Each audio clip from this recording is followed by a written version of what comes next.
Lisa and I welcome Sierra Sil to our podcast. Got a grumpy old man in your life? Change that. Okay, not that way. Sierra Sil Natural Mineral Joint Pain Relief with a money-back guarantee at Shoppers, London Drugs, and the best health food stores. Head over to sierrasil.com, SIERRASIL.com. Use your code GF and get 10% off your purchase.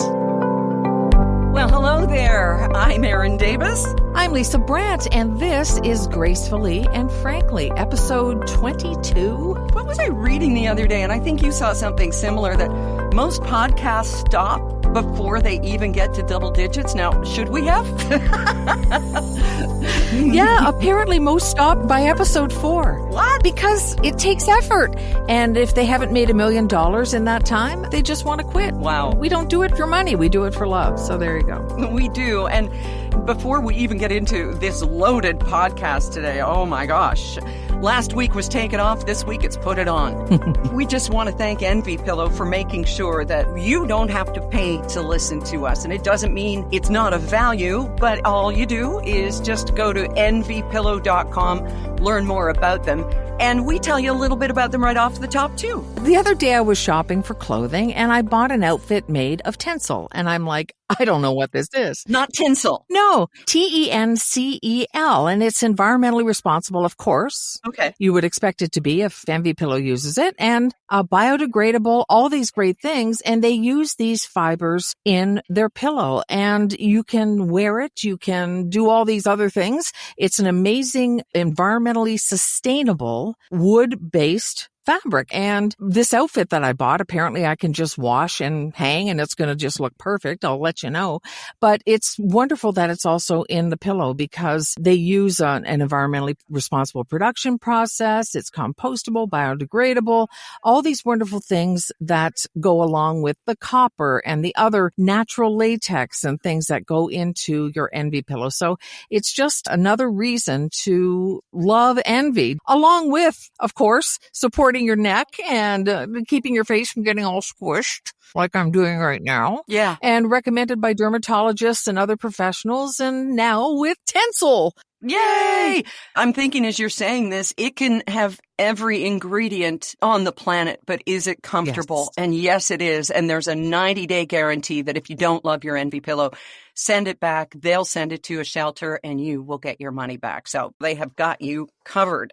And we have one heck of a podcast ahead for you today. We're talking about the no man's and no woman's zone that is compliments. You say it best when you say nothing at all. That song from Notting Hill. We're also going to talk about foods that we can't find anymore, and maybe it's for the best. Yeah, maybe it is. Or maybe it'll bring back some memories of looking at the table when grandma and your aunts came over and everybody brought a little something for dinner and some of it jiggled. Right, that's right. We're also going to talk about how angry I am about my memory, and we'll get to that right after I tell you I just remembered that if you use the code GF at envypillow.com, you'll get 10% off on everything there. So there you go. My memory worked that time. Thanks for helping, Lisa. Yeah, I know I did nothing. Here we go.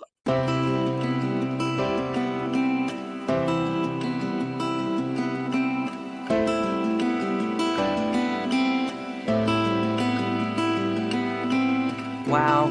First day of June, that always used to hold such excitement because, of course, school was only a few more weeks and you had the whole summer lying ahead of you. And, how do you feel about June? I feel like I've talked about this before and written about that time vexes me. Time goes so fast. I've gone into the physiology of why we experience time faster as we get older, mostly because we've done it before, done things before, but it just seems like I'm constantly asleep and waking up and going, what? It's what? It's just so weird. And that's not even during COVID.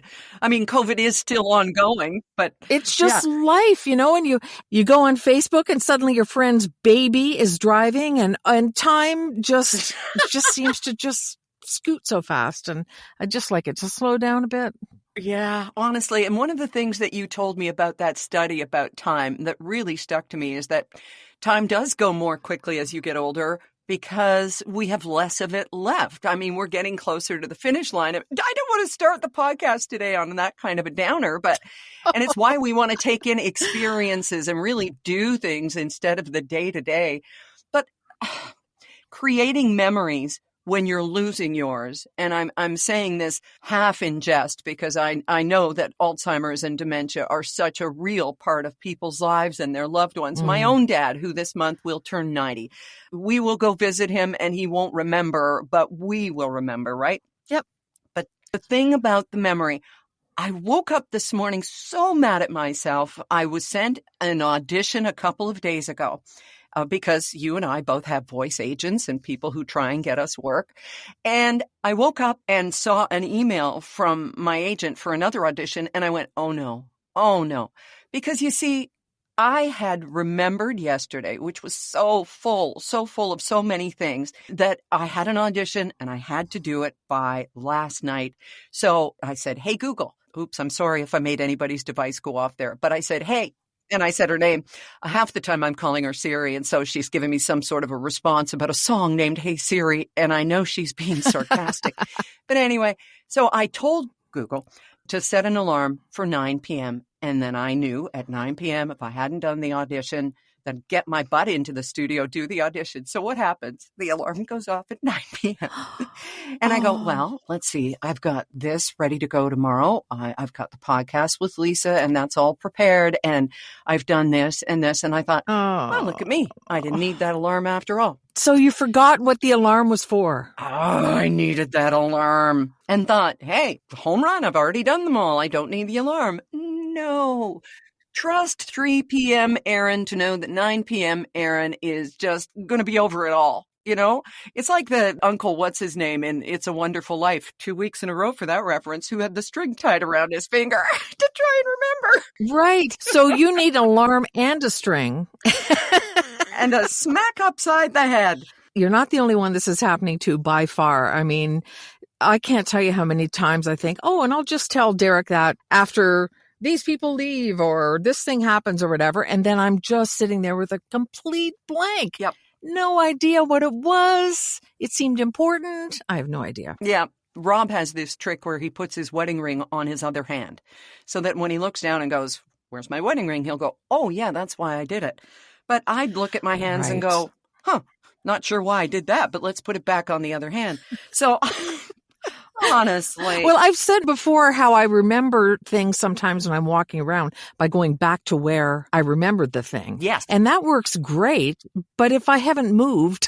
Yeah, that's right. I'm in trouble. That's it. It's gone. Yeah. And it does happen to all of us. And I recognize that. But there are ways to remember things. I came up with a great way of remembering listeners' names when we would go on trips and there'd be 100 people. And I would take the time to memorize their names and their faces from the photos we took of them when they came to get their boarding passes and stuff at the radio station. So I had a system there. Wow.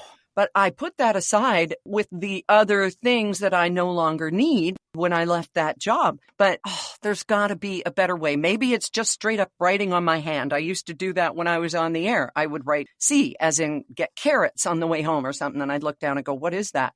But I think I'm back to writing on my hand. We are this far in our technology. Okay, an audition could be an important thing because you could get a well-paying job and all those things could happen. But I don't see a big issue. I laugh it off most of the time. I mean, the stuff that I forget, because it is my goal to not be using the same brain power that I was using when I was working at a radio station, you know. I had a chat with Paul Cook, who was my work husband at 680 News not long ago. And I said, I don't think I could do it anymore. I don't have that. My brain isn't as limber, and I'm okay with that. So if I forget stuff once in a while, that's what my phone is for. That's what I thought when I set the alarm with Google. You see, it just doesn't work.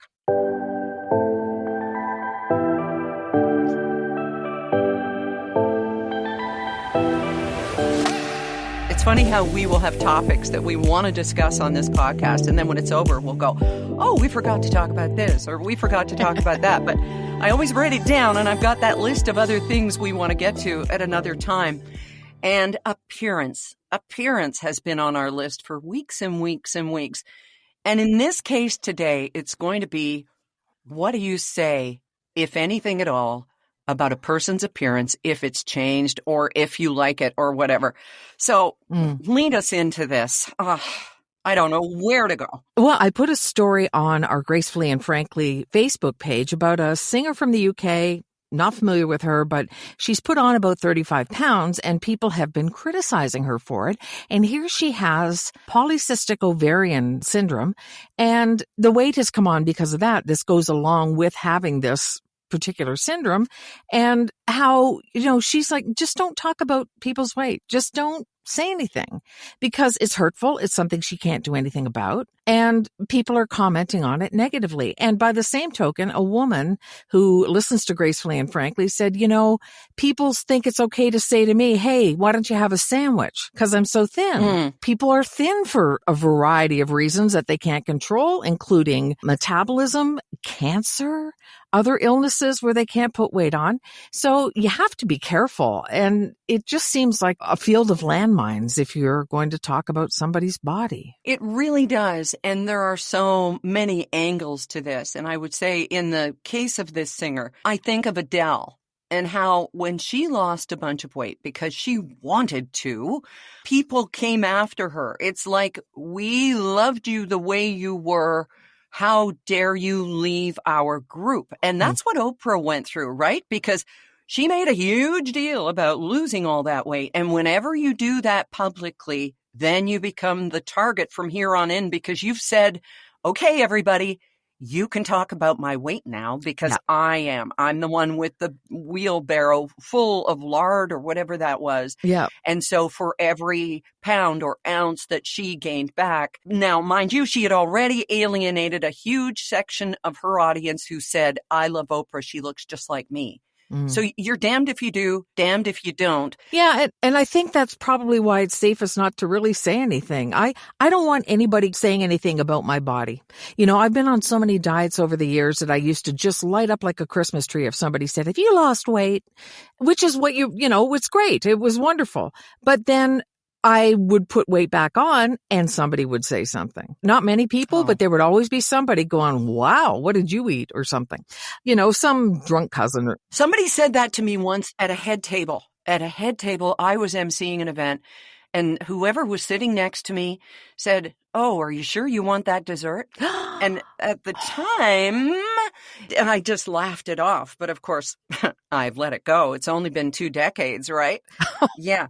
But you never forget. You never forget. That was so inappropriate. I had a boyfriend, a long-term boyfriend, who was just terrible for that too. He would say, oh yeah, you sure you want to pack that into your pie hole and stuff like that? Like he would do that stuff like that all the time. And I wasn't even really overweight. It was just he wanted to needle me.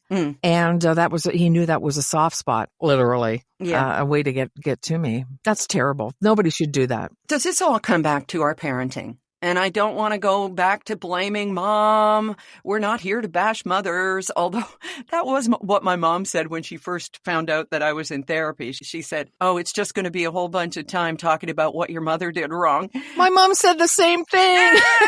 That's why we love each other. We're so much alike. And, everything I did raising Lauren, I always said, don't worry, there's a reserve fund for your therapy because I knew. I would put the whole family on the cabbage soup diet.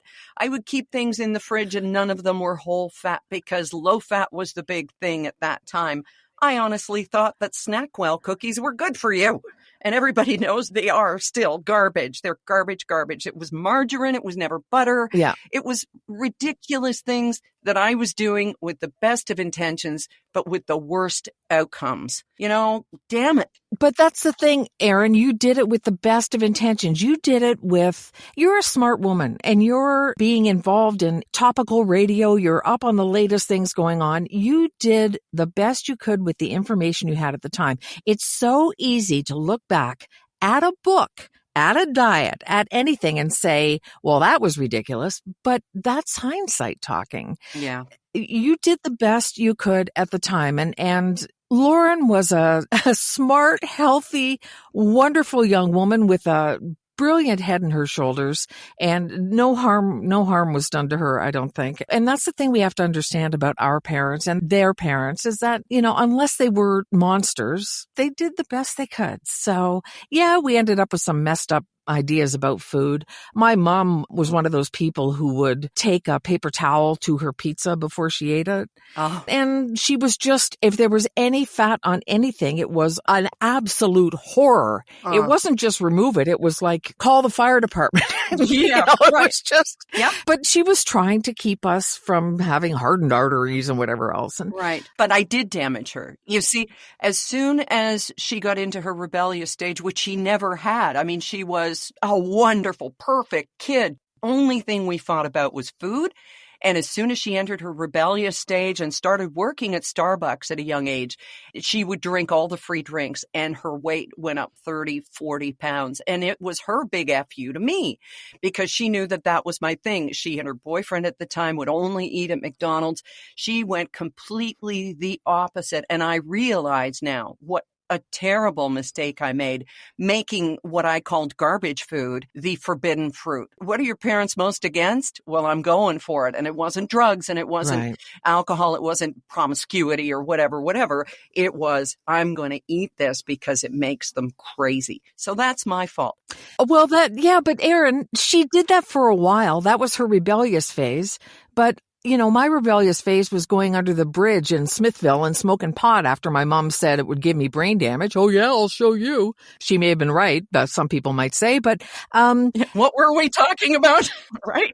Exactly. It didn't last for the rest of her life. All kids go through phases and all kids want to rebel. And it happened to be food. If you had been living somewhere else and been a not nice person, it could have been something so much worse. Yeah. That was pretty harmless, don't you think? I just don't know. I know that when she died, next to her couch with all notes and Post-its and stuff was the latest Dr. Phil diet. And I have never, ever said that once, because she wasn't starving her body. I know she would never, ever, ever, ever do that because her feeding column was the most important thing in her life. And it's what took her life. Right. Yeah. Because of the domperidone that she took. Please, if you know anyone nursing, get them to get their hearts checked first. But that was on me. This was my legacy to her. Now, let's get back to the original conversation here about complimenting people. I have a person in my life who I love dearly, and she won't let her mother mention her weight. She lost a significant amount of weight, and she wouldn't tell her mother how much or how she did it or not compliment her when she hugged her and her body was thinner. She would have none of it. And she's a very smart, straight arm kind of gal. She's very, very smart. And then I found out from someone else who's very dear to me that I'm not to compliment her if she looks nice, if she's done her makeup nicely, if she's wearing something that's pretty on her. Because when I say that to her, she hears that she looks dowdy or frumpy the rest of the time. And I'm just in this place of, oh my God, everything I knew about being nice to people or saying something to make their day is wrong. What am I supposed to say to you if I don't know you? If I see you on the street and I see someone in a gorgeous dress or a pretty pair of earrings, am I supposed to say, you have an incredible IQ? I don't know what to say. So am I just supposed to shut up? Here's one of the things that came to mind when you were talking about not supposed to say if she, she looks great or whatever, is how she responds to that is up to her. She can't control you. Well, maybe she can, but she shouldn't try because you should be able to behave however you want to. There was a woman, we went out for breakfast this morning, and there was a woman coming out. She was wearing white pants and this beautiful black and red, it had red flowers on it, this top, and she just looked amazing in it. She was really rocking it. And so we walked out around the same time as her, and I said, that top looks amazing on you. And I guess maybe because it was the top I was talking about. And I didn't say, that makes you look thin, or that wasn't what I was thinking. Right. And she said, oh, it's fantastic. I bought it from this boutique. Do you live in Alberta? And I said, no. And she said, well, it's this boutique in Alberta. And she gave me the name, and she goes, I work at a really good job and make a lot of money, so I can afford it. And she walked away. And I said to my husband, do I look like I can't buy that top she's wearing or what? And he goes, I don't know what that was about. It was just a really weird thing to say. So anyway, it kind of cured me for the next little while of saying anything. But I'm like you. I want to give people that good moment if it's genuine. Yes. Everybody lights up when they get a compliment, and I just felt like it was appropriate, but it turned weird. I know, and I try to do that because I know if I'm having a really bad day, if somebody happens to say something about what I'm wearing or anything at all, it's just like, hey, you see me. Thank you. That's really kind. Thank you so much. Yeah. I just don't know. It's kind of like the way I like to name check people when I see their name tags. Some people are dead set against it because they see it as condescension. I see it as I see you here as a human being, and I appreciate you for loading my groceries, Danielle. Oh man, the longer I live, the more things I'm realizing, I don't know. It's not a matter of political correctness either. It's not like, oh, you can't say anything anymore. No. That's not true. Don't take that because that's too negative. No. Don't take away the sweetness that is the flower in the manure cake garden of life. So someone said that the sweetest sound a person can hear is the sound of their own name. And I agree with you. Yep. I dropped my car off for service and the guy had a Post-it note on his desk that the guy was dealing with. And it said, Mark is the best person ever. So I said, well, Mark, how's your day going so far? And he goes, oh no, that's my best friend. I'm Zach. But anyway, I had tried. And, it was the Post-it was to remind him that his friend Mark was the best person ever. But Erin, you just brought to mind the time you were in a liquor store and read someone's name tag. Oh, yeah. And tried to pronounce it. Yeah. It's one of my favorite stories of yours. Well, it may well have been told here already, but I saw it on her name tag and it was BYID. And I went, oh, Byed. Is that Welsh? And she said, no, it means bring your ID.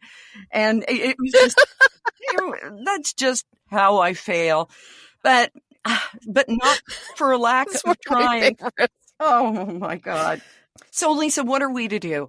I want to say something kind to someone. This conversation that we had with the person who said she doesn't want compliments on her makeup or her clothes or her hair or anything like that. And I go, but I'm recognizing that you put effort into making your eyes look so beautiful. And she said, yeah, but I didn't do it for you. I did it for me. And I'm like, oh, God, no. Yeah. So here. Yeah. Because when I'm doing it for everybody. I'm not doing it for me. Do you know what I mean? Yes, I do. Shoot. Well, I think it's one of those cases where you just gotta check yourself before you wreck yourself and not say anything to her. But I'm not going to stop giving a genuine compliment when I think that it's not offensive. I haven't made a decision in my head about somebody that could be wrong. Saying, I think that top looks great on you. I don't think there's anything wrong with that. The fact that apparently the top costs $2.4 million and I'll never be able to afford it is something I can't do anything about. You know what? Instead of about you, what would the Stoics do? Nice toga. No, the Stoics, if you turn this around, Lisa, I think she was justifying paying what she figures is too much for a top. Yeah, maybe. What if that was it? Like I care, you know? Right? Yeah, and people have a tough time taking compliments too. Oh. Just saying, oh, thank you. I love it too is really hard for people. Yeah, why does it have to mean something? Yeah. I see you and I'm so glad to see you. And this is you. I'm not talking about anybody else here. If I see you, I'll say, oh my God, it's so good to see you. You look amazing.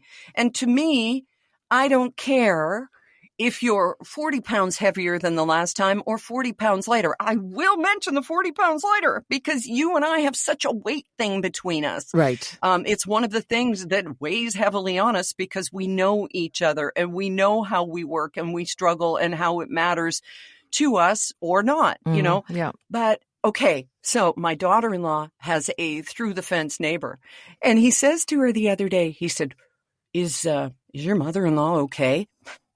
And she's like, on what level? How long do you have? But no, but she says, yeah, why do you mean? Oh, because she's she's lost a lot of weight. I was just wondering. She said, oh, no, that's keto. He said, but it was so fast. She said, yeah, that's why people do keto. So he thought there were going to be changes in the neighborhood because they were moving into our house or something. But I don't know. So that was kind of weird. I'd never thought of that. And that goes back to what we were talking about originally as we go full circle here. When you mention someone's weight, it could be something like, yeah, I'm not losing this because I wanted to. Okay. Right. I was, but there can be cases where somebody told someone in our Gracefully and Frankly Facebook page, go there, comment after this podcast. We'd love it because it fuels us. That, you should eat something. And she said, well, I'm sorry, but losing my son in a hit and run has kind of hurt my appetite. Yeah. So that kind of thing. Nobody knows. I think we just have to stay away from bodies and stick to clothes or something like that. You weren't safe with clothes, Lisa. You weren't safe with clothes. That's true. But I think she had her own issues. And I just thought it was funny. I didn't think it had anything I just thought it was funny. It's like, oh, I make so much money. Whatever, And then I said, are you like me? Are you self-employed? And you think your boss is the best boss you've ever had? And she said, no, absolutely not. And then she Oh, you kept it going. Oh God, you kept it going. I did because I thought it was just so awkward the way she said that. And she even looked at me like, why did I say that? So again, I was trying to make it better for her. Oh, it takes me back to that Kids in the Hall that you and I watched together and those two guys dressed as women in the office who haven't seen each other in so long. And you'll remember their names because I can't. But the one goes, let's say Karen. Oh, Karen, you look like you lost so much weight and then put exactly the same amount back on again. Oh, God. I don't do it justice, but that floored us. I remember.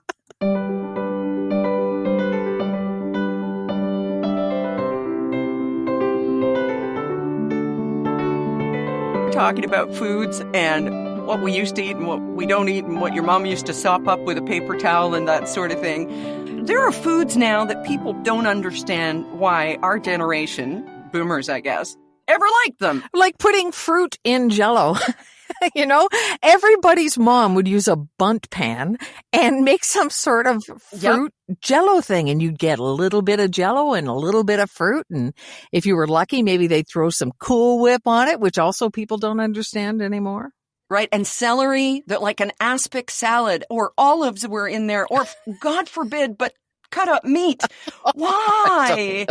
Why? Because Jell-O was cheap. And they had the best publicity because they always had all these recipes and cookbooks that made everybody feel like they could be the queen of the kitchen just using Jell-O. Right. And everything had to be colorful, right? So if you brought something to a potluck or somebody's barbecue, you'd bring your orange bundt-shaped Jell-O thing, and it would be like, ooh, look what Mary brought, and can't wait to dig into that. Blah. Yep.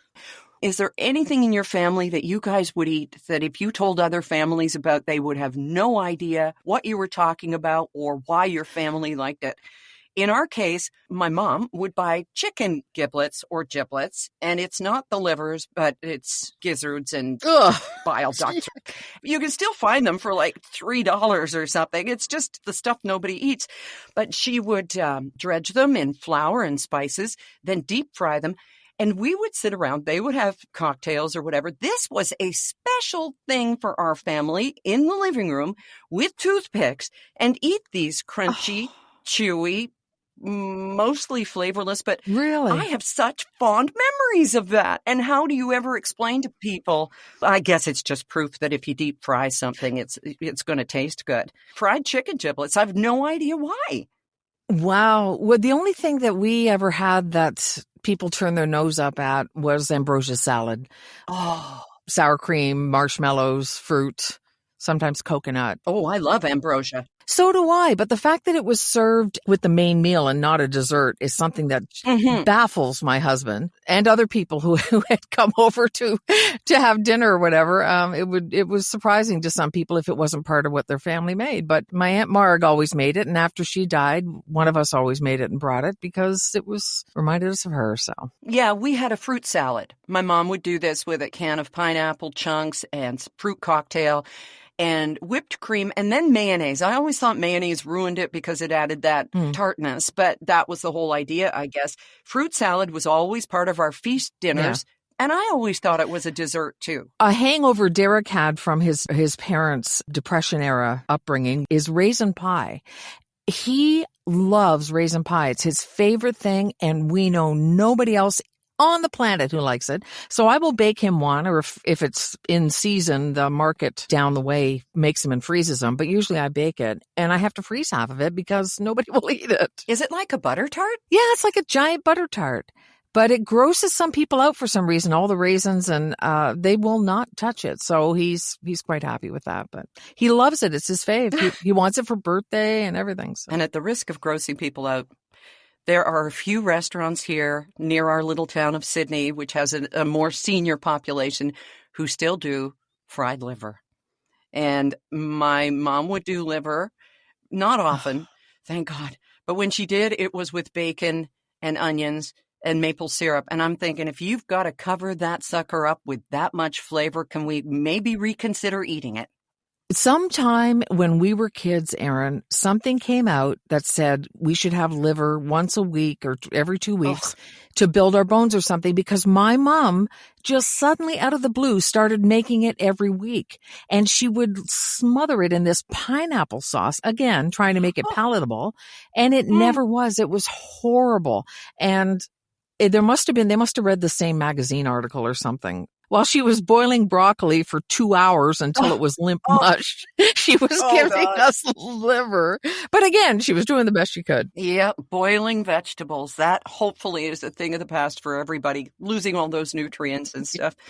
Oh, the things we know about food that we didn't then and probably still don't know. We're still going to find out stuff that we're doing now 10 years down the road that they're going, what? Are you crazy? Exactly. Yeah. Hope we didn't put anybody off of their appetites or your appetite to give compliments. I think whatever you're saying to somebody about their outfit or their eyes or not their weight, stay away from their weight, but just say, you look great or not at all. You know, I have a great history of putting my foot in my mouth with strangers, but always with good intentions. And I like the taste of feet, so whatever, right? Well, you can share what you think of our comments and the podcast today. We just love to hear from you at our Gracefully and Frankly Facebook page. Please, please, please do go on. And as we say, what you say fuels us, especially the compliments. No, just kidding. Thanks for joining us for episode 22, and we'll see you back here next Thursday. I'm Erin Davis. I'm Lisa Brandt. Bye-bye.